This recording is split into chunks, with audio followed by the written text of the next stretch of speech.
माँ की आखिरी इच्छा।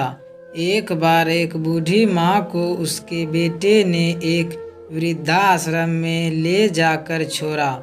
इस माँ का ये वही इकलौता बेटा था जिसके लिए इस माँ ने जीवन भर संघर्ष किया। इस बेटे के लिए वो सब कुछ किया जो एक माँ को करना चाहिए या माँ कर सकती है, और आज भी अपने बेटे को किसी भी तरह की परेशानी ना हो इसलिए आश्रम में रहने के लिए भी तैयार हो गई। वृद्धाश्रम में रह रही माँ हमेशा अपने बेटे को याद करती, मगर बेटा केवल साल में एक बार उसको मिलने जाता या फिर फोन पर बात कर लेता।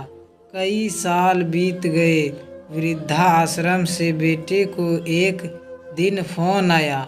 उन्होंने कहा, बेटा जल्दी से आश्रम आके अपनी माँ से मिल लो, वो बहुत सीरियस हैं। बेटा जब अपनी बीमार माँ के पास पहुँचा तब वह अपनी आखिरी सांसें गिन रही थी।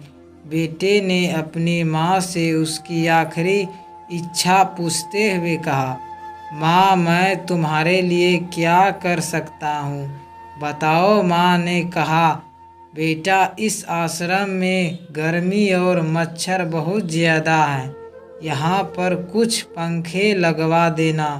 फ्रिज ना होने की वजह से यहाँ पर हम बूढ़ों को कई बार भूखे पेट ही सोना पड़ता है, क्योंकि किसी ने दिया हुआ खाना खराब होने से नहीं बचा पाते। तो इस आश्रम के लिए एक दो फ्रिज भी खरीद कर दे देना। बेटे ने अपनी माँ की सारी बात सुनी और अपनी माँ से पूछा, आपने इतने साल यहाँ पर निकाल दिए पर आपने कभी भी यह बातें मुझसे नहीं कही, और अब जब आपके पास टाइम नहीं बचा है तब आप यह सब कह रही हैं, ऐसा क्यों। माँ ने बेटे को जवाब देते हुए कहा, बेटा मैंने गर्मी, भूख और पीड़ा सहन कर ली, लेकिन मुझे पता है जब तेरे बच्चे तुझे यहाँ पर छोड़कर जाएंगे तब तू यह सब सहन नहीं कर पाएगा।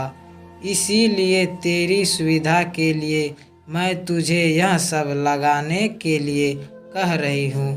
दोस्तों, माँ की ये आखिरी लाइनें किसी भी बेटा या बेटी की आंखें खोलने के लिए सक्षम हैं। इतिहास हमेशा अपने आप को दोहराता है। अगर आप चाहते हैं कि आपके साथ अच्छा व्यवहार हो तो आपको भी दूसरों के साथ वैसा ही व्यवहार करना पड़ेगा। दोस्तों, हमारा स्टोरी अच्छा लगे तो लाइक करें, शेयर करें एंड सब्सक्राइब ज़रूर करें। Thank you.